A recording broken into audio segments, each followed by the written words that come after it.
আসসালামু আলাইকুম গাইস, আপনারা সবাই কেমন আছেন? আল্লাহর রহমতে আমিও ভালো আছি।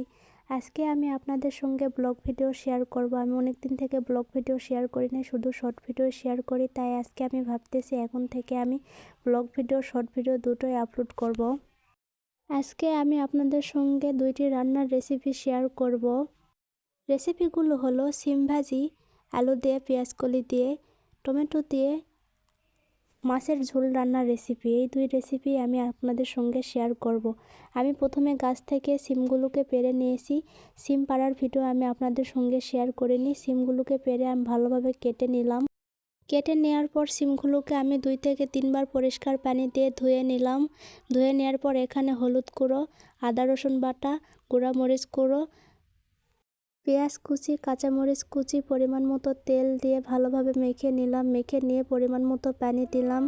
দিয়ে মাছের ঝোল রান্না করার মাছের পিসগুলোকে ভালোভাবে ধুয়ে নিলাম। ধুয়ে নিয়ে এখানে আমি হলুদ গুঁড়ো, মরিচ গুঁড়ো, লবণ, পরিমাণ মতো তেল দিয়ে ভালোভাবে মেখে নিলাম। নিয়ে একটি কড়াইয়ে পরিমাণ মতো তেল দিয়ে মাছগুলোকে ভালোভাবে ভেজে নিলাম। মাছগুলোকে ভালোভাবে ভেজে নেওয়ার পর এখানে একটি কড়াইয়ে আমি পরিমাণ মতো তেল, কাঁচামরিচ কুচি, পেঁয়াজ কুচি, আদা রসুন বাটা, তারপর পরিমাণ মতো লবণ, হলুদ গুঁড়ো, পরিমাণ মতো গুঁড়া মরিচ গুঁড়ো দিয়ে ভালোভাবে ভেজে নিলাম। মশলাগুলো ভেজে নেওয়ার পর এখানে মশলা কষানোর জন্য পরিমাণ মতো পানি দিয়ে দিলাম।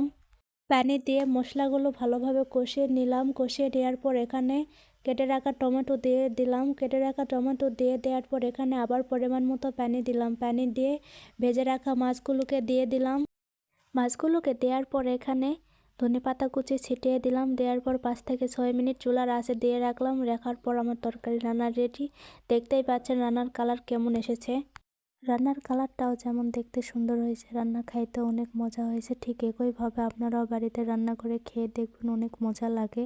তারপর এখানে আমি সিম ভাজি বাগার দেওয়ার জন্য একটি কড়াইয়ে পরিমাণ মতো তেল, পেঁয়াজ কুচি, তেলানি দিয়ে ভালোভাবে ভেজে নিচ্ছি। হিমু রান্নাঘর ইউটিউব চ্যানেলটি আপনারা সাবস্ক্রাইব করে আমার পাশে থাকবেন, লাইক, কমেন্ট এবং শেয়ার করবেন।